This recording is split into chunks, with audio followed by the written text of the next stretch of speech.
નમસ્કાર. હું તો બોલીશમાં હું રોનક પટેલ આપનું સ્વાગત કરું છું. હું તો બોલીશ આજે સતત 1707મો એપિસોડ અને 1707મા એપિસોડના 3 મુદ્દા છે. પહેલો મુદ્દો છે ઇન્ડિગોનું બ્લેકમેલિંગ.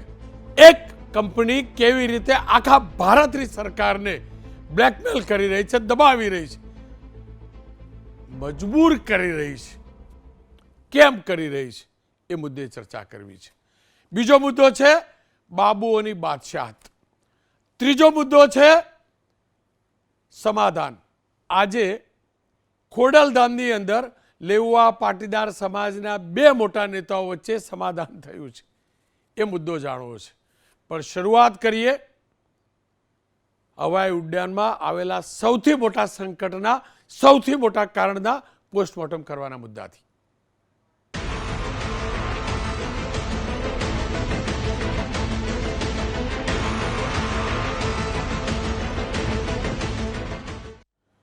છેલ્લા કેટલાક દિવસથી સતત સમાચાર તમે જોતા હશો તો એકમાત્ર સમાચાર તમને જોવા મળતા છે સવારે 6 વાગ્યાથી લઈ રાત્રે 12 વાગ્યા સુધી ફલાણા એરપોર્ટની આટલી ફ્લાઇટ રદ થઈ, ફલાણા એરપોર્ટની આટલી ફ્લાઇટ રદ થઈ, આટલા મુસાફરો રજડ્યા, આટલું આ થયું, આટલી ટિકિટ ભાડું વસૂલવામાં આવ્યું. આ રોજના સમાચાર છેલ્લા 6 દિવસથી થઈ ગયા છે. દેશની સૌથી મોટી airlines, domestic airlines company Indigo હાલમાં અત્યાર સુધીની સૌથી મોટી કટોકટીનો સામનો કરી રહી છે તેવું કહેવાઈ રહ્યું છે.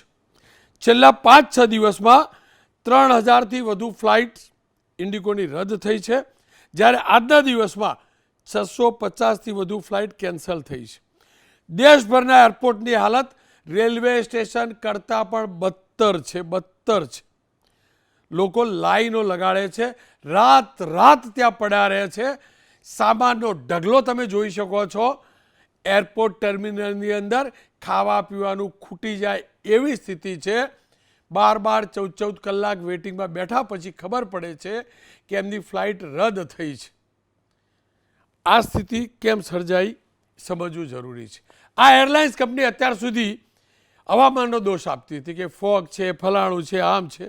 ક્યારેક એરપોર્ટ પર ભીડ એટલે કે રનવે ખાલી નથી એના કારણે લેટ થઈ રહ્યું છે એ પ્રકારના બહાના કાઢવામાં આવતા હતા.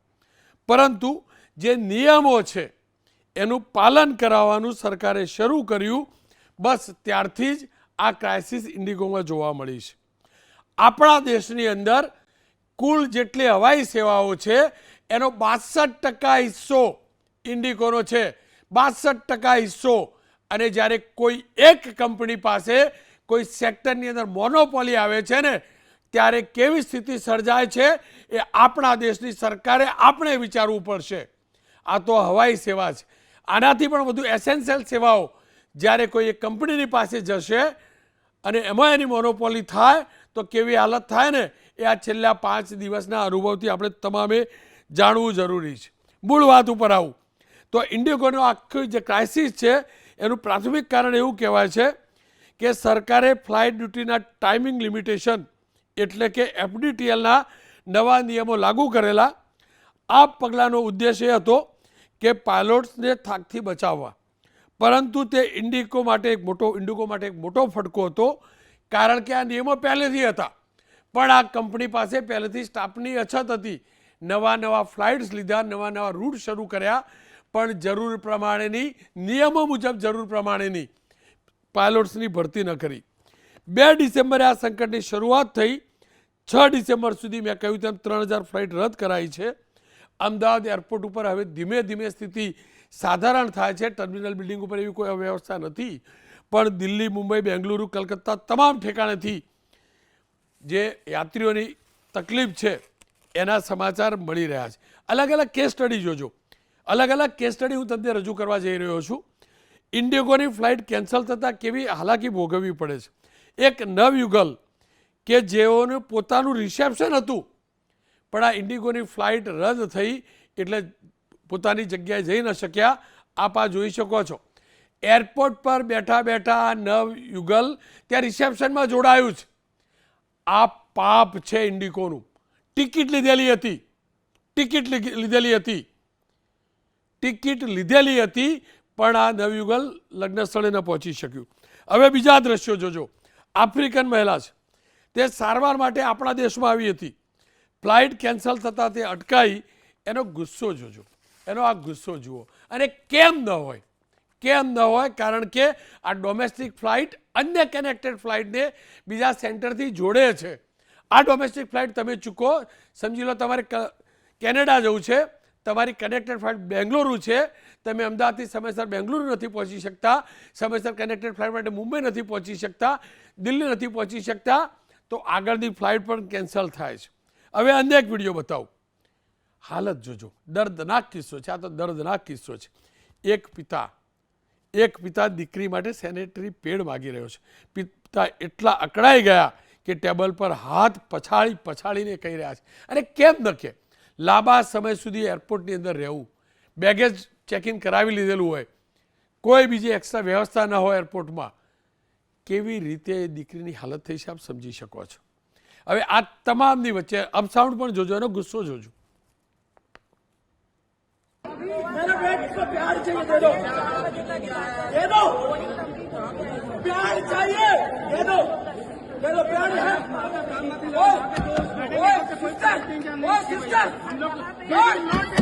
सिस्टर, भाई मेरे बेटे को प्यार चाहिए, मेरा बेटी का ब्लड आ रहा, ब्लड नीचे से ब्लड आ रहा, प्यार चाहिए, दे दो। क्यों नहीं कर सकता? क्यों नहीं कर सकता? क्यों नहीं कर सकता? मेरे को प्यार चाहिए अभी. જેનો માર્કેટ શેર 62% ફ્લાઇટ્સનો છે, એ એરલાઇન્સ કંપનીની ક્રાઇસિસ થઈ, એની મોટાભાગની ફ્લાઇટ્સ રદ થતી રહી, એટલે યાત્રીઓએ કોઈ પણ હિસાબે ગમે એટલું ભાડું ખર્ચીને પોતાના સ્થળે જવું જરૂરી બન્યું. અને તેનો લાભ બાકીની જે 2-3 ડોમેસ્ટિક કંપનીઓ છે એમને ભરપૂર ઉઠાવ્યો છે. લૂંટ ચલાવી છે દેશની અંદર, લૂંટાતા રહ્યા લોકો, લૂંટાતા રહ્યા છે. અને હું ફરીથી કહું છું, હવે હવાઈ સેવા એ કોઈ લક્ઝરી રહી નથી, જરૂરિયાત બની છે. નાનો કર્મચારી પણ મિટિંગ માટે કંપનીના ખર્ચે બીજા સ્થળે જતો હોય છે. કોઈ ઇન્ટરવ્યૂ આપવા ન પોસાય ને તો પણ સમય સાચવવા માટે ફ્લાઇટનો ઉપયોગ કરતા હોઈએ છીએ. પણ કેટલાક ઠેકાણે 40,000, 50,000 હજાર સુધીના ભાડા વસૂલાયા. કેમ? તો સરકારે એવી કોઈ મહત્તમ મર્યાદા જ નહોતી નક્કી કરી. મારો ખેડૂત રાત દિવસ એક કરી પાક પકવે, પાક ઓછો પણ થાય છતાં એનો ભાવ તો પેલો વેપારી નક્કી કરે, ગ્રાહક નક્કી કરે. 365 દિવસ મહેનત કરે પાકનો. પણ અહીંયા ટિકિટનો ભાવ કોણ નક્કી કરે? એ પણ તો વેપાર કંપની છે ને. ગ્રાહકને નક્કી કરવા દેવાનો અધિકાર હોવો જોઈએ ને, પણ નક્કી કોણ કરે?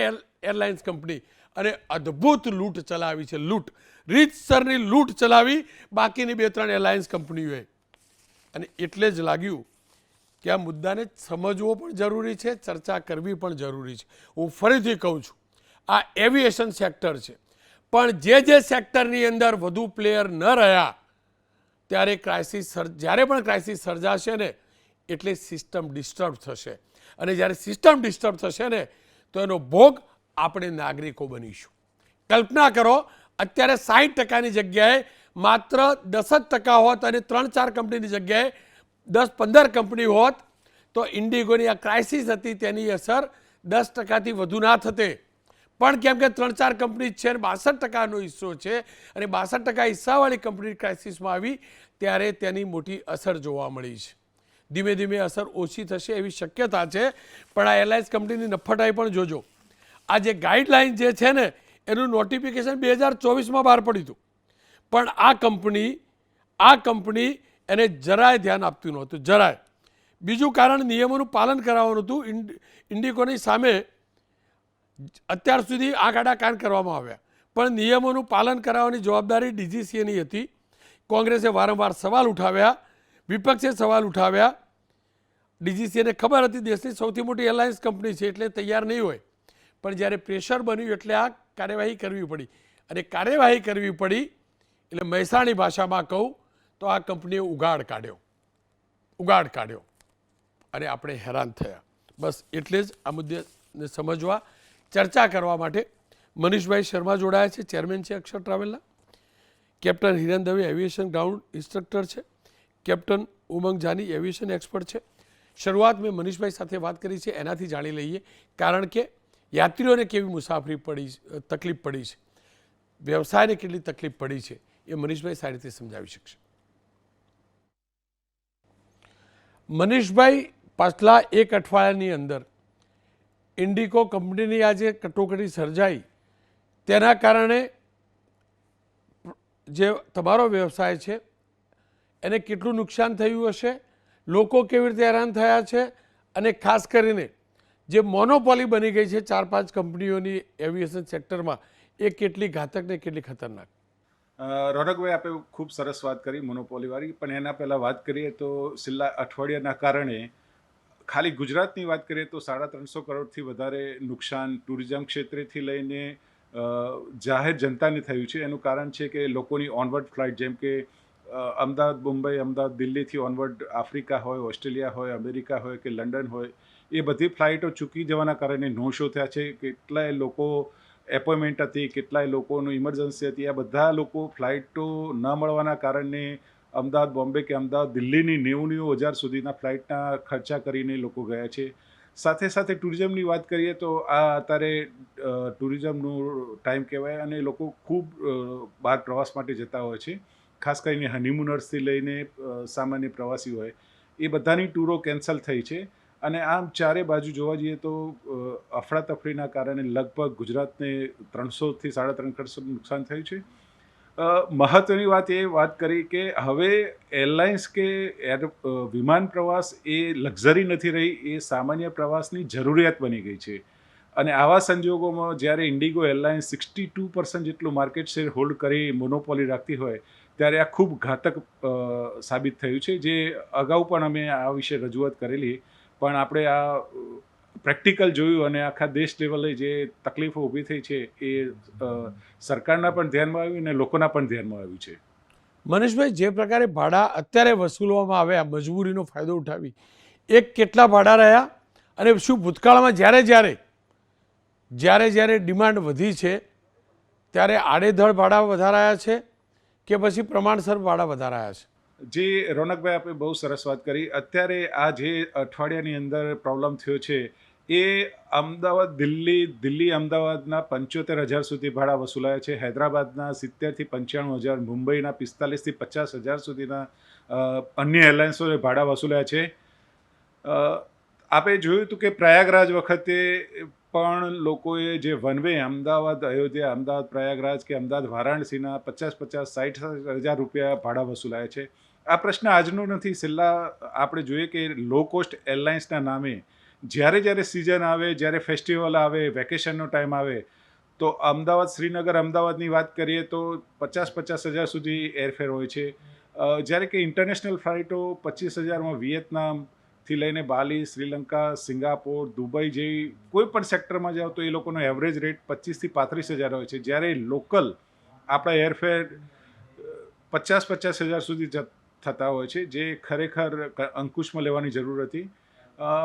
આના કારણે લોકલ ટુરિઝમ ઉપર બહુ મોટી ઇફેક્ટ થઈ હતી, અને આવનાર સમયની અંદર જો આમાં કંટ્રોલમાં લેવાશે તો લોકલ ટુરિઝમ પણ વધશે. અને હવે એરલાઇન્સ, જેમ માનનીય પ્રધાનમંત્રીશ્રીએ વાત કરી કે હવાઈ ચપ્પલ પહેરનાર પણ હવાઈ યાત્રા કરી શકશે. જો એ યાત્રાને આપણે સક્સેસ કરવું હશે તો આ એરલાઇન્સના ભાડા કંટ્રોલ લેવા જ પડશે. બીજી વસ્તુ રોનકભાઈ એ છે કે આ બધી એરલાઇન્સ લો કોસ્ટ કહેવાય છે. લો કોસ્ટ મતલબ કોઈ સર્વિસીસ નથી અંદર, અને છતાં પણ આ લોકો બેફામ ભાડા લઈ ગયા. એના મહત્તમ ભાડું શું હોય એ હજી સુધી પણ કોઈ ડિસાઇડ નથી કરી શક્યા. લઘુત્તમ ભાડું 3,000 હોય તો મહત્તમ ભાડું કેટલું, જે છેલ્લે ગઈકાલે સરકારે જાહેર કર્યું કે ભાઈ 18,000 સુધી કે 10,000 સુધી મહત્તમ ભાડું લઈ શકશે. આ જ વસ્તુ કન્ટિન્યુ રહે તો જ એરલાઇન્સ જરૂરિયાત બની શકે છે, આમ આદમી પણ ફરી શકે છે, અને દેશની ઇકોનોમીના ગ્રોથમાં પણ સહભાગી બની શકે છે. હું મનીષભાઈ આ જ મુદ્દા ઉપર જતો હતો. જો ખેડૂતે એનું ઉત્પાદન વેચવું હોય તો એનો ભાવ બજાર નક્કી કરે. ઉત્પાદન ખેડૂતનું, પણ ભાવ બજાર નક્કી કરે. એકવાર માની પણ લઈએ, ત્યાં ઓછું ઉત્પાદન થયું હશે ને તો એ વેપારીઓ નક્કી કરશે પ્રમાણે જ ખેડૂતે વેચવાનું. ત્યાં સુધી કે આપણે નાના હતા જોતા હતા, થિયેટરમાં 500 ટિકિટ હોય અને તો પણ ટિકિટ તો 10 રૂપિયા જ વેચાતી. 2 નંબરમાં કોઈક વેચતો ને બ્લેક કહેવાતું, ટિકિટનો બ્લેક કહેવાતું. તમને નથી લાગતું એક પ્રકારે અધિકૃત રીતે આ એરલાઇન્સ કંપનીઓની કાળાબજારી છે? 100% રોનકભાઈ, આ અંગે અમે અગાઉ પણ રજૂઆતો કરેલી છે અને આ કાળાબજારી આજની નહીં પણ ઘણા લાંબા સમયથી ચાલી રહી છે. એમાં ખાસ કરીને ઇન્ડિગો એરલાઇન્સની વાત કરીએ તો ઇન્ડિગો એરલાઇન્સે મોનોપોલી રાખીને ખૂબ લૂંટો ચલાવી છે અને પ્રજા જ નહીં પણ તમામ ટૂર ઓપરેટરો, તમામ ટ્રાવેલ એજન્ટો આનાથી ખૂબ હેરાન પરેશાન હતા. આ અંગે નેશનલ એસોસિએશનો પર રજૂઆત કરેલી અને આના કારણે આમ આદમી તો સફર થયા, પણ જે માનનીય પ્રધાનમંત્રીનું સપનું હતું કે ભારતનો પ્રવાસી ભારતમાં ફરી શકે, એ પ્રવાસી પણ કાશ્મીરથી લઈને આપણે દાર્જિલિંગની વાત કરીએ કે સેવન સિસ્ટરની વાત કરીએ કે કેરાલાની વાત કરીએ તો અમદાવાદથી કેરાલાનું ભાડું નોર્મલ દિવસમાં 6 થી 7 હજાર હોય, એ સમર વેકેશન કે દિવાળી વેકેશનની અંદર 40-40 હજાર સુધી ભાડા જતા રહેવાના કારણે ગુજરાત અને દેશનું પ્રવાસન દેશમાં રહેવાની જગ્યાએ ઇન્ટરનેશનલ વધી ગયું હતું, જે આવનાર સમયની અંદર સરકારની સજાગતાથી ફરીથી રૂટીન થાય અને ફ્લેટ રેટ, કોઈ પણ એરલાઇન્સના હવે ફ્લેટ રેટ કરવામાં આવે કે ભાઈ અમદાવાદ દિલ્હી કે અમદાવાદ મુંબઈ કે અમદાવાદ હૈદરાબાદ એક ફ્લેટ એરફેર ડિસાઇડ કરવામાં આવે તો આનાથી આમ જનતાને પણ ફાયદો થશે અને જે જરૂરિયાતવાળા છે અને એને ઇકોનોમીમાં પણ ઘણો બધો ફરક પડશે. એટલા માટે અમારી રિક્વેસ્ટ છે કે દરેક એરલાઇન્સના એક ફ્લેટ રેટ જાહેર થવા જોઈએ. એક અંતિમ સવાલ મનીષભાઈ, જો મેં ચેક કર્યું તો અમદાવાદથી દુબઈ જતી ફ્લાઇટમાં કોઈ તકલીફ નહીં. આ જ ઇન્ડિગોની થાઈલેન્ડ જતી ફ્લાઇટ ચાલે પણ ડોમેસ્ટિક ફ્લાઇટ ઉપર અસર. શું કારણ? ત્યાંના એરપોર્ટ ઉપર સમયસર ફ્લાઇટ પહોંચે, ત્યાં પ્રાયોરિટી આપવાની, લોકલને નહીં. કારણ શું? કારણ સીધું છે કે ત્યાં આગળ કોમ્પિટિશન છે, ત્યાં ઇન્ટરનેશનલ ફ્લાઇટો છે, એ ઇન્ટરનેશનલ ફ્લાઇટોની સાથે કમ્પેરિઝનમાં એમને ઊભું રહેવું હોય તો ડિસિપ્લિન સાથે એરફેર પણ એમની સાથે કંટ્રોલ હોવા જોઈએ. તો આ બધી એરલાઇન્સ સાથે ત્યાં એ લોકોએ કોમ્પિટિશન આપવાની છે અને સાથે સાથે ડિસિપ્લિન મેન્ટેન કરવાની છે. જો આ એરલાઇન્સો સાથે ડિસિપ્લિન મેન્ટેન નથી કરી શકતી તો એ લોકોની એરલાઇન્સમાં કોઈ બેસતું નથી. એટલા કારણે પણ એ લોકો આ મોનોપોલી ત્યાં ટકાવી નથી શકતા. ઇન્ડિયાની વાત કરીએ તો ઇન્ડિયામાં આ એરલાઇન્સને કોમ્પિટિશન આપે એવી કોઈ પણ સામે હરીફાઈમાં કોઈ એરલાઇન્સ નથી. એના કારણે ભારતમાં આ લોકોએ મોનોપોલીને ધ્યાનમાં રાખી પોતાની મનમાની અત્યાર સુધી ચલાવી છે, જે આવનાર સમયની અંદર સરકાર ઇનિશિયેટિવ લઈને ક્યાંક અંકુશ લાવશે એવું લાગી રહ્યું છે અમને. કેપ્ટન હિરેનભાઈ મારી સાથે જોડા છે. હિરેનભાઈ, શું કારણ હોઈ શકે આ પ્રકારની કટોકટીનું? જી રોનકભાઈ, સૌથી પહેલાં તો હું આપની જોડે ખાસ આપને કોંગ્રેચ્યુલેટ કરવા માગું છું. હું તો બોલીશ કાર્યક્રમના 1707 એપિસોડની અવિરત જે શૃંખલા આપ ચલાવો છો અને ગુજરાતના તમામ દર્શકોને જે રીતે માહિતગાર કરો છો એ ખૂબ સરાહનીય બાબત છે. અને ઇન્ડિગોની જે આખી આ ઘટના છે એના વિશે વાત કરીએ, જે તમે બહુ સારી રીતે આખી ચર્ચા કરી કે ભાઈ કેવી પરિસ્થિતિ અત્યારે છે, પેસેન્જર્સની શું હાલાકી છે. તો આ પરિસ્થિતિમાં દરેકના મનમાં એ પ્રશ્ન છે કે ભાઈ આ પરિસ્થિતિ શા માટે સર્જાય, કેવી રીતે સર્જાય. તો એ એક થોડીક વસ્તુની હું ખાસ આપણા દર્શક મિત્રો જોડે વાત કરીશ કે જ્યારથી રાઇટ બ્રધર્સે વિમાનની શોધ કરી ત્યારથી આજ દિવસ સુધી જેટલા પણ પ્લેન ક્રેશ થયા છે એનું આપણે એનાલિસિસ કરીએ તો 73%, 73% એક્ઝેક્ટ આંકડો છે કે એટલા પ્લેન ક્રેશ હ્યુમન એરર, જે અમારા એવિએશનની પરિભાષામાં કહેવાય છે, મતલબ પાયલટની ભૂલથી થયેલા છે. એટલે પાયલટની ભૂલ ન થાય અને જેમ અમદાવાદમાં આપણા ત્યાં કેટલી બધી દુઃખદ એક ઘટના થોડા સમય પહેલાં બની હતી, તો આવું નિવારી શકાય એટલા માટે આંતરરાષ્ટ્રીય સ્તરે યુનાઇટેડ નેશન્સની એક એજન્સી છે જેને કહેવાય છે આઈકાઓ, ઇન્ટરનેશનલ સિવિલ એવિએશન ઓર્ગેનાઇઝેશન. આ જે આઈકાઓ છે એણે બહુ બધા નિયમો સમગ્ર વિશ્વમાં લાગુ પાડેલા છે. એ નિયમોમાં અહીંયા આગળ જે અસર કરે છે એને કહેવાય છે FDTL, flight duty time limitation, કે કોઈ પણ પાયલટ જોડે તમે કેટલું કામ મહત્તમ કરાવી શકો. આના નિયમો છે. આ નિયમોમાં શું છે તો ફ્લાઇંગ ટાઈમ એક દિવસનો કેટલો હોઈ શકે મહત્તમ, એક અઠવાડિયાનો કેટલો હોઈ શકે, મહિનાનો એટલે કે 28 ડેઝનો કેટલો છે, 90 ડેઝ અને 1 વર્ષ, અને આખા ચાર્ટ બનેલા હોય. પછી ડ્યુટી ટાઈમ, કારણ કે ફ્લાઇટ ટાઈમ સિવાય પણ પાયલટને રિપોર્ટ કરવું પડશે, ડોક્યુમેન્ટેશન સ્ટડી કરવું પડશે, ઘણી બધી વસ્તુઓ, તો એના ટાઈમના પણ લિમિટેશન છે. દિવસમાં કેટલા લેન્ડિંગ કરી શકે, રાત્રિના કેટલા લેન્ડિંગ કરી શકે, એવા એક આખા ચાર્ટ્સ એની અંદર હોય છે. હવે એની અંદર જેમ તમે બહુ સાચી રીતે કીધું કે 2024માં કેટલાક પરિવર્તનો આઈકાઓએ કર્યા. હવે આ જે પરિવર્તનો છે અહીંયા આગળ 3 મહત્વના પરિવર્તનો જેનો અહીંયા આગળ આપણે પ્રશ્ન છે એ 3 પરિવર્તનો વિશે હું ટૂંકમાં સમજાવીશ કે 3 પરિવર્તનોની અંદર એક પરિવર્તન એવું છે કે પાયલટ જો 6 દિવસ કામ કરે તો એના પછી એને જે રેસ્ટ પીરિયડ મળવો જોઈએ એ 36 કલાક હતો, એને વધારીને આઈકાઓએ 48 કલાક કર્યો. શા માટે? બિકોઝ કે પાયલટ કોઈ દિવસ સવારે 4 વાગે ડ્યુટી પર રિપોર્ટ કરે, 8 કલાક નોકરી કરે, બીજા દિવસે સવારે 8 વાગે કરે, પછી કોઈક દિવસ બપોરે 12 વાગે તમે બોલાવો, કોઈક દિવસે રાત્રે બોલાવો, તો એની આખી બોડી ક્લોક ડિસ્ટર્બ થઈ જાય. એનાથી જનરેટ થાય ફટીગ અને સ્ટ્રેસ, અને જો એ ભૂલ કરશે તો એને શું પરિણામો છે આપણે સૌ સારી રીતે જાણીએ છીએ. એટલે આ ન થવું જોઈએ. તો એ 36 કલાકથી 48 કર્યો. નાઇટના લેન્ડિંગ, બિકોઝ રાત્રિના સમયે જ્યારે તમે લેન્ડિંગ કરો એ બહુ અઘરી પરિસ્થિતિ હોય છે, એમાં બહુ કોન્સન્ટ્રેશન અને ફોકસ રાખવું પડે ઘણી બધી પરિસ્થિતિને લક્ષમાં લઈને. તો એની અંદર અઠવાડિયામાં 2 થી વધારે લેન્ડિંગ ન થઈ શકે. સાહેબ, આપણા ત્યાં ભારતમાં આંતરરાષ્ટ્રીય મર્યાદા કરતાં 3 ગણા 6 લેન્ડિંગ્સ આપણા ત્યાં પરમિટેડ છે, જે જોખમભરી પરિસ્થિતિનું નિર્માણ કરી શકે છે. તો આ એક મહત્વનો નિર્ણય છે. અને એ સિવાય ડ્યુટી ટાઈમ્સ જે છે અઠવાડિયાના એ 70 કલાકથી ઘટાડીને 65 કલાક કર્યા, કે એનાથી વધારે એક વીકમાં એના ડ્યુટી અવર્સ ન હોવા જોઈએ. 3 ચેન્જીસ આઈકાઓએ આખા વર્લ્ડની અંદર લાગુ કર્યા છે. હવે એના પછી વાત આવે છે ભારતમાં. તો ભારતમાં ડીજીસીએ આ વસ્તુમાં શરૂઆતમાં કૂણું વલણ અપનાવ્યું. એટલે શરૂઆતમાં હું એમ કહીશ કે એમાં ઇન્ડિગોનો વાંક છે એટલો સરકારનો પણ વાંક છે. તો ઇન્ડિગોની સાથે ડીજીસીએ જે વલણ અપનાવ્યું કે ભારતમાં ઓપરેટર્સ એટલે કે જે એરલાઇન છે, આપણે સાદી ભાષામાં જેને જીનેરિક ટર્મ છે કે એરલાઇન માટે ઓપ્શનલ છે, એને લાગુ પાડવા તો પાડે, ન પાડવા તો ન પાડે. હવે આપણે જાણીએ છીએ કોઈ પણ એરલાઇન પોતાનો નફો છોડીને આવું બધું લાગુ ન પાડે, એટલે ન પાડ્યા. ભારતમાં 3 મોટા પાયલટના એસોસિએશન્સ છે. એ લોકોએ કોર્ટમાં કેસ કર્યો અને છેવટે હાઈકોર્ટનો ચુકાદો આવ્યો કે ભાઈ આ વસ્તુને ભારતમાં ઇમ્પ્લિમેન્ટ કરવું પડે, ને એની અંદર 1 જુલાઈની ડેડલાઇન હતી, પછી 1 નવેમ્બરની ફાઇનલ ઇમ્પ્લિમેન્ટેશનની તારીખ હતી. હવે આ પરિસ્થિતિની અંદર જ્યારે ભારતમાં 1 નવેમ્બરથી આ શેડ્યુલ લાવવાનું હતું, એની સાથે આપણા ત્યાં શિયાળામાં ફ્લાઇટ્સની બિઝનેસ સિઝન જેને આપણે કહી શકીએ એ વધારે હોય છે, એટલે વિન્ટર શેડ્યુલ હોય, ફોગ અને વિઝિબિલિટીના પણ ઇસ્યુ હોય, પ્લસ આ શેડ્યુલ આવ્યું. હવે જેમ તમે બહુ સાચી રીતે વાત કરી, ભાઈ ઇન્ડિગો પાસે 62% જેટલો માર્કેટ શેર છે, અને ઇન્ડિગોને આ વસ્તુ પસંદ ન હતી. કેમ ઇન્ડિગોને પસંદ નથી? તો એની પાછળનું કારણ એ છે કે ઇન્ડિગો પાસે હાલમાં 5200 જેટલા પાયલટ્સ છે. હવે જો આ પરિસ્થિતિ પ્રમાણે જો એને ઇમ્પ્લિમેન્ટ કરવું હોય જે નવા નિયમો, તો એને બીજા 500 પાયલટ જોઈએ. એક પાયલટને જનરલી જે કંપનીને એને રિક્રુટમેન્ટથી કોકપિટ સુધી લાવવાનો જે ખર્ચો છે, એવરેજ આપણે 50 લાખ ગણો તો 250 કરોડનો એનો ખર્ચો આની ઉપર વધે છે. અને એ પ્લસ એનો જેવી સેલરી વગેરે છે, તો કંપની પોતાના ફાયદા માટે જોવે છે. એટલે એણે એક પ્રકારે સરકારનું નાક દબાયું, એમ જેમ તમે સાચી રીતે કીધું કે આ એક કંપની લેવલનો ઇસ્યુ છે એવું આપણે કહી શકીએ. અને એને કારણે સરકારે આજે ઝૂકવું પડ્યું, અને એના જે નિયમોનું અમલીકરણ છે એને પાછળ ઠેલાયું છે. અત્યારે હાલ એને પાછા ખેંચવા પડ્યા છે, જે બહુ સારી વસ્તુ ન કહી શકાય. બિકોઝ કે આપણે બધા લોકો માટે એર ટ્રાવેલ વિશ્વનું સૌથી સેફેસ્ટ મોડ ઓફ ટ્રાવેલ એટલા માટે છે કારણ કે આપણે આ બધા નિયમોનું પાલન કરાવીએ છીએ. આંતરરાષ્ટ્રીય સ્તરે એની બહુ સારી એવી દરકાર લેવામાં આવે છે. જો એ વિશ્વાસ ડગી જશે તો એર ટ્રાવેલ એ કોઈના માટે પણ સારું ન રહે. તો એ સંજોગોમાં આનું અમલીકરણ થવું જોઈએ, ત્વરિત થવું જોઈએ. તો આમાં આપણે સાચી રીતે વાત કરી, ભાઈ ઇન્ડિગોનો તો એક ચોક્કસપણે આમાં ફોલ્ટ છે. એક ડોમેસ્ટિક આટલી મોટી એરલાઇન તરીકેની એની રિસ્પોન્સિબિલિટી બને છે. સાથે સાથે આની અંદર ડીજીસીએનું પણ આમ જોવા જઈએ તો એને પણ આમાં ઘણા સુધારાની જરૂર છે.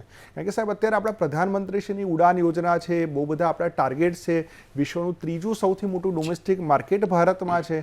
તો સરકારની યોજના પ્રમાણે 350 થી 400 એરપોર્ટ સુધી આપણે જવા માંગીએ છીએ, જે આગલા થોડા વર્ષોમાં સરકારનો લક્ષ્યાંક છે. તો એ પ્રમાણે ડીજીસીએ પાસે પૂરતા સ્ટાફની જરૂર છે કે કોઈ પણ કંપની કોઈ રૂટ એપ્રુવલ કરવા માંગે તો એની પાસે પૂરતા વિમાનો છે, એરપોર્ટના સ્લોટ્સ છે, પાયલટ્સ છે. આ બધી વસ્તુ એ મોનિટર કરી શકે એટલો એની પાસે સ્ટાફ પણ નથી. તો આ બધા જે પ્રશ્નો એક સાથે થાય છે એનું પરિણામ આજે આખા ભારતની પ્રજા જે રીતે ભોગવી રહી છે, આપણને આંખમાંથી આંસુ આવી જાય એવી પરિસ્થિતિ આની અંદર નિર્માણ થઈ છે. કેપ્ટન ઉમંગભાઈ મારી સાથે જોડાયા છે. ઉમંગભાઈ, આપની પાસેથી જાણું છે, આજે એક અઠવાડિયું ગયું છે, આ ઇન્ડસ્ટ્રીના ભવિષ્ય માટે કેટલું ઘાતક છે, અથવા તો એમાંથી કેવી શીખ લેવી જરૂરી છે?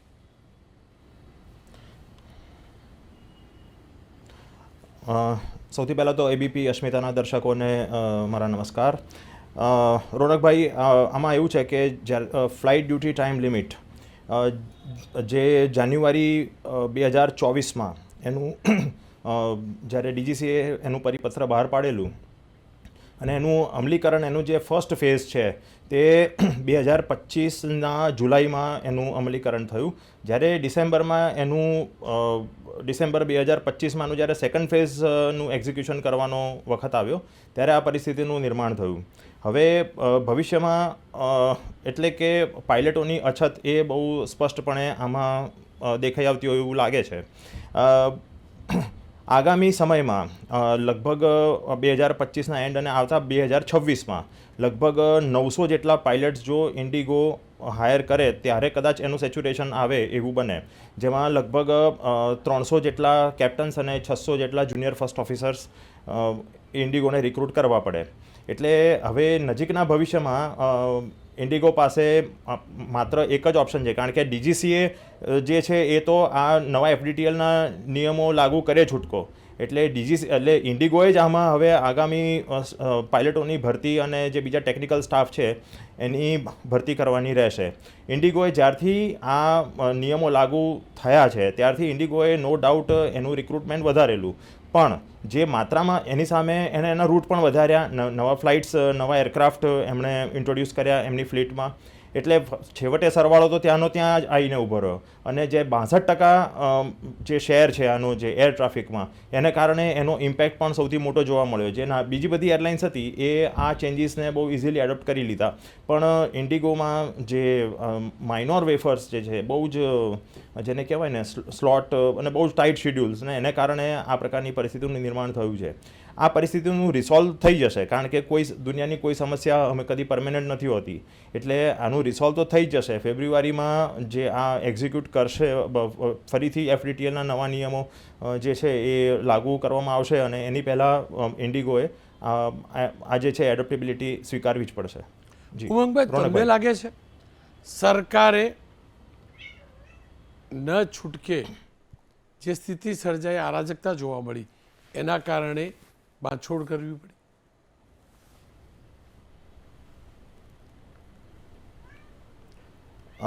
લગભગ કહેવાય કે લગભગ 2000 ફ્લાઇટો કેન્સલ થઈ, અને એમાં આજે માનીએ કે ધારો કે એક ફ્લાઇટ કેન્સલ થાય તો એ 186થી 189 જેટલા એરબસ 320ની જે પ્રમાણે કેપેસિટી છે એટલા લોકો એમાં પ્રભાવિત થાય. લગભગ 2000 ફ્લાઇટો જો કેન્સલ થઈ હોય તો એ પ્રમાણે 3,72,000 જેટલા પ્રવાસીઓને અસર થઈ હોય એવું કહી શકાય.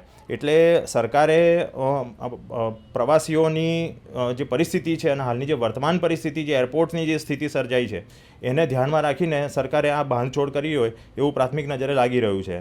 એટલે ધીમે ધીમે અત્યારે તો હવે આની પરિસ્થિતિમાંથી બહાર નીકળવા માટે ઇન્ડિગોએ કાં તો ઇમિડિયેટ બેઝ ઉપર એક્સ્ટ્રા પાયલટ્સ જે છે એ તાત્કાલિક ધોરણે હાયર કરવા એની પ્રાથમિક જરૂરિયાત ઊભી થઈ ગઈ છે. રોનકભાઈ, આ બંનેનો ખૂબ ખૂબ આભાર. ખેર ફરી એકવાર કહીશ, એ હકીકત છે કે જ્યારે કોઈ પણ એક કંપનીની મોનોપોલી બને છે અને કંપની તકલીફમાં આવે છે અથવા તો કંપની આર્ટિફિશિયલ તકલીફ ઊભી કરે છે ને, ત્યારે જે તે દેશ, જે તે પ્રદેશે અને જે તે વર્ગે શોષાવાનું આવે છે.